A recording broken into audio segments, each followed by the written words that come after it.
Dear viewers, our next guest is writing to express his interest in changing your life. He would like to cordially invite you to pick up a pen or a pencil and write a letter. Yours sincerely, the founder of World Letter Writing Day, Richard Simpkin. P.S. He's sitting here on the couch. Nice to see you. Nice to see you. You brought along beautiful Ollie as well. I did. Your letter enthusiast son.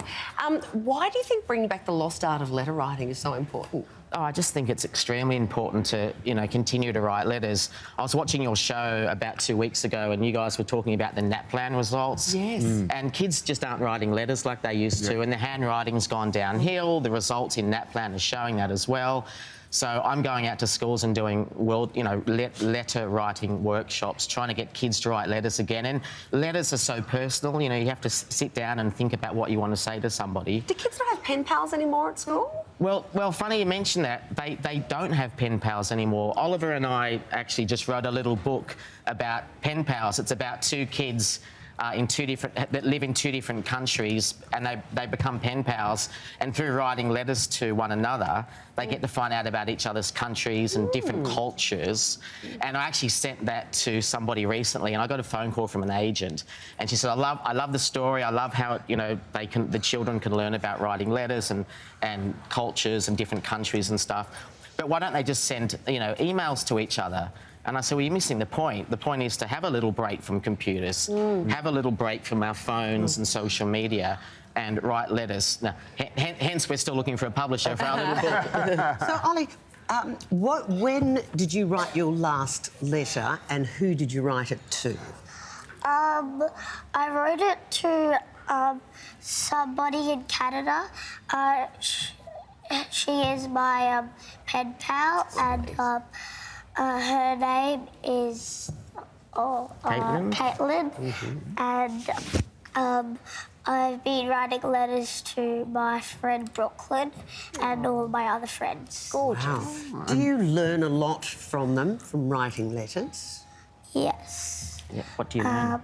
I learned that you shouldn't go on computers and you shouldn't go and do texts and stuff. You should write letters. So can I actually ask, if you're actually physically writing, goes from your brain to your hand to a piece of paper, why is that different to sitting on a computer? Well, studies have shown if you spend 15 minutes a week writing a letter, it can help with well-being. And there's also, as we know, with children these days, the social media anxiety.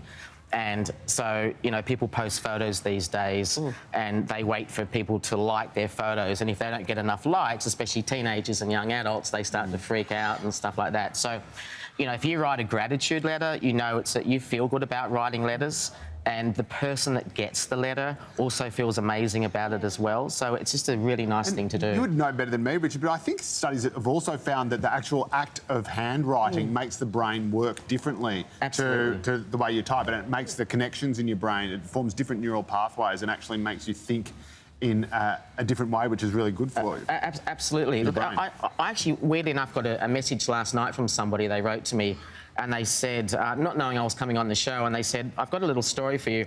My stepfather is deaf and he's elderly and he doesn't use computers, he's not on the phone, he doesn't text. The only way he can communicate with his grandchildren is by receiving letters from the grandchildren. So, that's something else I hadn't even thought of, That's lovely. What if, like me, your handwriting is illegible? Well, that's the beautiful thing about writing letters. You could become a doctor. But, that's the thing. If we keep practising, you become better. I've been practising for many decades, right. Not getting any prettier. How good's your autograph when people ask for an autograph? I think they have no... I'll look back in 10 years' time and go, who the hell was that? Okay. Is there also room, Richard, for a sort of reverse campaign? So could we, for example, I'd like to campaign for the State Revenue Office to stop writing letters. Yes. Yes. You could write a letter and ask them just to help you, in that way. So see how you go with that. And you could practice your handwriting helping Joe with the letter, you see. So, Get my pen license. You do go to schools, you do. do this, you try to encourage people, but that's a big workload to do. How can you try and slipstream this and get it to more people? Look, as I was saying before to you, having a chat, I'm just a dad going to schools around Australia and doing these workshops and trying to get kids away from, you know, the computers, their phones and social media. So, but if someone like Australia Post could come on board, you know, Australia Post, their numbers are going down in mail. In fact, I think in the last 12 months, they've had 820 million fewer letters sent. And instead of raising the prices of stamps, they should just get more people to write letters. So Well, it's a given for someone like Australia Post, writing, encouraging kids I have to say, write it seems like a letters. natural fit. yeah. So I'm hoping Australia Post could come on board, and then it would enable me to get to more schools throughout Australia. Maybe the education department could come on board. We could get the NAPLAN results up higher, and kids like Oliver, that, you know, his friends and his generation, and even kids older than him, have never written a letter before. I'm saying take a break from social media and write a letter to someone. You Oliver, can't how text do you- forever, can No, you can't. I've got love letters from high How school. do you, how do you feel when you get a letter? I feel happy because they do little drawings and they write letters that are nice and just, yeah. It's a good feeling, isn't it? Yeah. We do little gratitude letters at the writing workshops, and so they're really nice. And the kids feel great that they're writing nice letters, and of course the people that Positive. receive the letters, it makes their day as well. So it's a really good thing. Yeah. Lovely. So Australia Post, come and help us. Yes, do. Also, I hate to correct you, Sarah. I know you said you can't keep text forever. That's technically true, but ASIO can. So just... Write them another letter and tell them not to. Yeah, delete those texts. We've run out of time. Richard and Oliver, thank you very much for joining us. Thank you very much. Thank you.